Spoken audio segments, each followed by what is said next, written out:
Ésaïe au chapitre 8. L'Éternel me dit, prends une grande table et écris dessus, d'une manière intelligible, qu'on se hâte de piler et qu'on se précipite sur le butin. Je pris avec moi des témoins dignes de foi, le sacrificateur Uri et Zacharie, fils de Bérikia. Je m'étais approché de la prophétesse, elle conçut, elle enfanta un fils. L'Éternel me dit, donne-lui pour nom Maher Shalal Shazbas. Car avant que l'enfant sache dire mon père, ma mère, on emportera devant le roi d'Assyrie les richesses de Damas et le butin de Samarie. L'Éternel me parla encore et me dit, parce que ce peuple a méprisé les eaux de Siloé qui coulent doucement, et qu'il s'est réjoui au sujet de Rétsine et du fils de Rémalia, voici, le Seigneur va faire monter contre eux les puissantes et grandes eaux du fleuve, le roi d'Assyrie et toute sa gloire. Il s'élèvera partout au-dessus de son lit, et il se répandra sur toutes ses rives. Il pénétrera dans Juda, il débordera et inondera. Il atteindra jusqu'au cou le déploiement de ses ailes. Il remplira l'étendue de ton pays, ô Emmanuel. Poussez des cris de guerre, peuple, et vous serez brisés. Prêtez l'oreille, vous, tous qui habitez au loin. Préparez-vous au combat et vous serez brisés. Préparez-vous au combat et vous serez brisés. Formez des projets, ils seront anéantis. Donnez des ordres et ils seront sans effet. Car Dieu est avec nous. Alléluia. Ainsi m'a parlé l'Éternel quand sa main me saisit. Merci Seigneur parce que c'est vrai Seigneur, ceux qui bâtissent sans toi, ils le font en vain.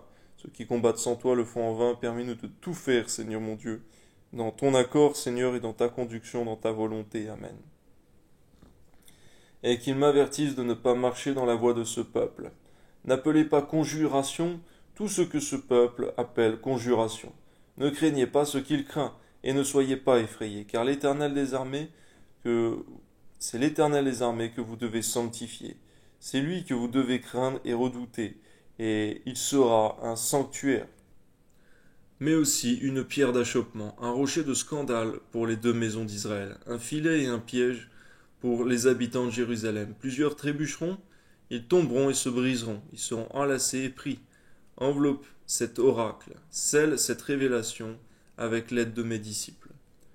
J'espère en l'Éternel qui cache sa face à la maison de Jacob, je place en lui ma confiance, voici.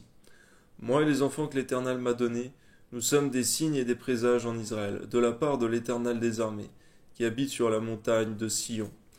Si l'on vous dit, consultez ceux qui évoquent les morts et ceux qui prédisent l'avenir, qui poussent des sifflements et des soupirs, répondez, un peuple ne consultera-t-il pas son Dieu? S'adressera-t-il aux morts en faveur des vivants? À la loi et au témoignage? Si l'on ne parle pas ainsi, il n'y aura point d'aurore pour le peuple. Il sera errant dans le pays, accablé et affamé. Donne-nous de ne pas toujours accuser, Seigneur mon Dieu, les occultistes ou autres, mais de plutôt, Seigneur mon Dieu, reconnaître que parfois nous sommes nous-mêmes éprouvés pour voir si nous succombons ou non à ces personnes et à ces pratiques, Seigneur. Pourquoi donne-nous toujours d'avoir du zèle pour ta maison, Seigneur mon Dieu, afin de défendre ton nom, grand et glorieux. Amen. Et quand il aura faim, il s'irritera, maudira son roi et son Dieu, et tournera les yeux en haut. Puis il regardera vers la terre, et voici. Et il n'y aura que détresse, obscurité, de sombres angoisses, il sera repoussé dans d'épaisses ténèbres. Mais les ténèbres ne régneront pas toujours. Sur la terre, où il y a maintenant des angoisses, si les temps passés ont couvert d'opprobre le pays de Zabulon et le pays de Nephtali, les temps à venir couvriront de gloire la contrée voisine de la mer au-delà du Jourdain, le territoire des gentils. Merci parce que le territoire des gentils, peut-on dire des païens, Seigneur mon Dieu, a été béni par l'annonce de l'Évangile sur la terre entière, Seigneur.